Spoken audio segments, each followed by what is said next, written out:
Hello friends, A to Z சீரீஸில் இன்றைக்கி நம்ம பார்க்க போகிறது N for no rice healthy அடை. இதில் வந்து நான் ரைஸே சேர்க்கல, எல்லாமே வந்து ஹெல்த்தியான இன்க்ரீடியன்ட்ஸ். எப்படி பண்ணலான்னு பார்க்கலாமா? ஸோ இந்த அடை வந்து நல்லா சாஃப்டாக, மேலே கிறிஸ்பியாக, ஹெல்த்தியாகவும் இருக்கும். கண்டிப்பாக இதை ட்ரை பண்ணி பாருங்கள். இது ஒரு மஸ்ட் ட்ரைன் தான் சொல்லுவேன் என்னோடய ஸ்டைலில். இப்போ நம்ம இதோட ரெசிபி பார்க்கலாமா? ஃபர்ஸ்ட்டு பார்த்திங்கன்னா, ஒரு கப் சாமை, ஒரு கப் திணை, அதுக்கப்புறமா ஒரு கப் கம்பு, இது எல்லாமே சம அளவில் தான் நான் எடுத்திருக்கேன். இது கூடவே வெள்ளைக்கடலை எடுத்துக்கிறேன், அதுவுமே ஒரு கப்பு தான் எடுத்திருக்கேன். அதுக்கப்புறமா பச்சை பயிர் எடுத்திருக்கேன். அதுக்கப்புறமா வந்து பார்த்திங்கன்னா பச்சை பட்டாணி எடுத்திருக்கேன். ஸோ இது மாதிரி நம்மளுக்கு தேவையான எந்த பொருளாக இருந்தாலும் இதை சேர்த்துக்கலாம். இந்த கருப்பு கொண்ட கடலை அந்த மாதிரி கூட நம்ம எடுத்துக்கலாம். ஸோ இதில் வந்து இன்னும் கொஞ்சம் ஆட் பண்ணியிருக்கேன். அது என்னென்னு பார்த்திங்கன்னா துவரம்பருப்பு அண்ட் கடலை பருப்பு, இது எல்லாமே ஒரு கப் எடுத்துக்கிட்டேன். அண்ட் இதில் தண்ணி ஊற்றி நல்லா இதை ஒரு 2-3 டைம்ஸ் கிட்ட வாஷ் பண்ணிவிட்டு அதுக்கப்புறம் ஒரு 3 to 4 hours நல்லா ஊற விட்டுருங்க.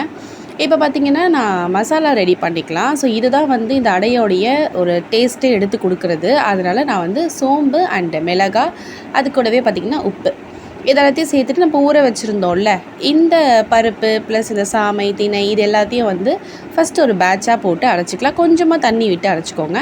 அண்ட் அதே மாதிரி பார்த்திங்கன்னா ரொம்ப சாஃப்டாக அரைச்சிடக்கூடாது, நம்ம இட்லி மாவு மாதிரிலாம் அரைக்கக்கூடாது. கொஞ்சம் அந்த பருப்பெல்லாம் வந்து தெரியணும், இந்த மாதிரி கொரப்பாக இருக்கணும். அப்போ தான் வந்து நமக்கு சாப்பிட்றதுக்கு நல்லா கிறிஸ்பியாக இருக்கும். அண்ட் அந்த டேஸ்ட்டுமே நல்லா எடுத்து கொடுக்கும். இப்போ நான் அதை 2 பேட்சாக அரைச்சி எடுத்துக்கிறேன். ஸோ இதுவுமே வந்து லைட்டாக நம்ம கொரன்னு அரைச்சி எடுத்து வச்சுக்கலாம்.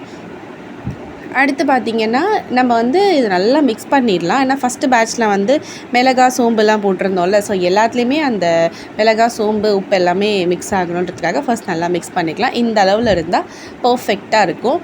நான் வந்து இது 2 பேட்சாக எடுத்துக்கிறேன். இது எதுக்குன்னு பார்த்திங்கன்னா, இப்போ நம்ம இதில் வந்து வெங்காயம் அண்ட் தேங்காய் ஆட் பண்ண போகிறோம். ஸோ தேங்காய் ஆட் பண்ணுறதுனால பார்த்திங்கன்னா ரொம்ப நேரம் நம்மளால் அந்த மாவை வச்சுருக்க முடியாது. ஸோ சீக்கிரமாக புளிச்சிடும், கெட்டு போகிறதுக்கும் சான்சஸ் உண்டு. அதனால் நம்ம எப்போ வந்து இந்த அடையை தட்டுறோமோ அப்போ நம்ம வந்து இந்த தேங்காவை ஆட் பண்ணிக்கலாம், ப்ளஸ் இந்த வெங்காயமும் ஆட் பண்ணிக்கலாம்.